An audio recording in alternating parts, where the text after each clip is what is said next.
Support WrestleTalk! Follow us on Twitter. Hello and welcome to the WrestleTalk News. I am Luke Owen. Following on from their epic encounter at Wrestle Kingdom 12 last week, IWGP United States Champion Kenny Omega appeared on Chris Jericho's Talk is Jericho podcast to talk about the match. If you haven't checked it out yet, I highly recommend doing so. While it is a bit self-aggrandizing at times, the two talk very openly about their relationships with New Japan, WWE, and the wrestling business as a whole. There's also a great anecdote about New Japan nearly hiring Lance Storm to commentate instead of Don Callis, and Omega shoots on his employer for not doing the entrance he'd originally planned at the show, which would have seen Kenny play up on his new God of Wrestling gimmick by having people in Egyptian clothing praying to him as he walked to the ring in a costume inspired by X-Men character Apocalypse. However, New Japan told him that there was no time for this, and instead he just walked to the ring with a Destiny/Overwatch/Stargate inspired cosplay, which he thought was pretty goofy. Jericho followed up his encounter with Kenny Omega by attempting to attack Tetsuya Naito at New Year's Dash the day after Wrestle Kingdom. The angle saw Jericho run in to surprise Naito, but he ended up being dragged away by security as Naito sat on a chair with his back to him. Playing up on this on Twitter, Naito posted a picture of a teddy bear from behind, writing in Spanish, "Hello friend, behind, where is it? Quickly please, ha ha ha." Jericho responded, "Hello Naito, you speak Espanol? Very good. Do you understand this? I'm going to kick your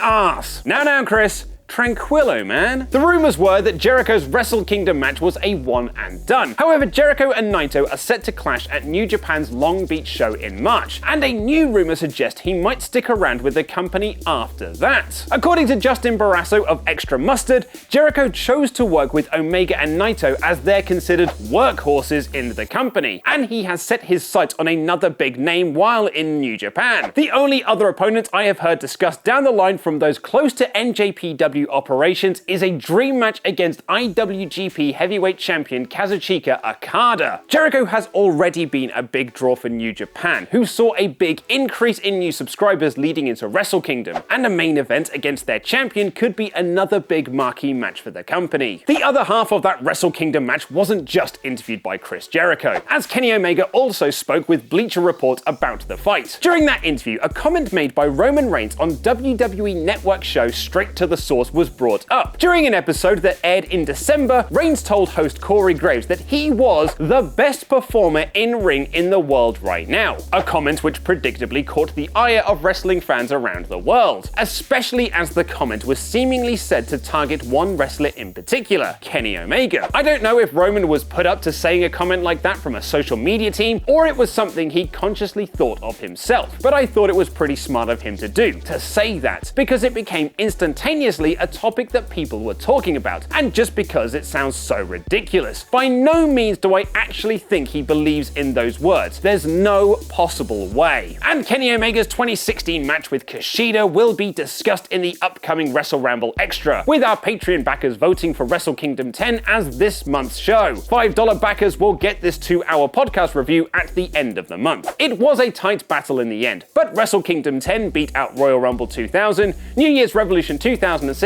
and NXT TakeOver San Antonio. Speaking of NXT, and former ROH booker and Paul Heyman protege Gabe Sapolsky will officially be signing with WWE according to PW Insider. Sapolsky has been working on a handshake deal with the company for the last few months, specifically working at NXT tapings in the lead up to NXT TakeOver War Games. Sapolsky worked behind the scenes in ECW up until its closure in 2001, before becoming the first booker for Ring of Honor in its formative years. Since then, he's been working with Evolve, which includes the working relationship between them and WWE. PW Insider adds that although Sapolsky will be working for WWE, he will continue his responsibilities with Evolve and WWN. Smackdown Live continued its solid streak of ratings since AJ Styles won the championship, down just 4% on last week, but up year on year. But more importantly are your ratings. I thought the show was smack bang in the middle, and 52% of you agreed, with 36% thinking the show was slightly better at Smacktastic. Over on the Wrestle Ramble poll, it was a very close race, but 51% felt Raw was the better show this week. Is Daniel Bryan becoming unstable on SmackDown Live? Click the videos on screen right now for more awesome wrestling content.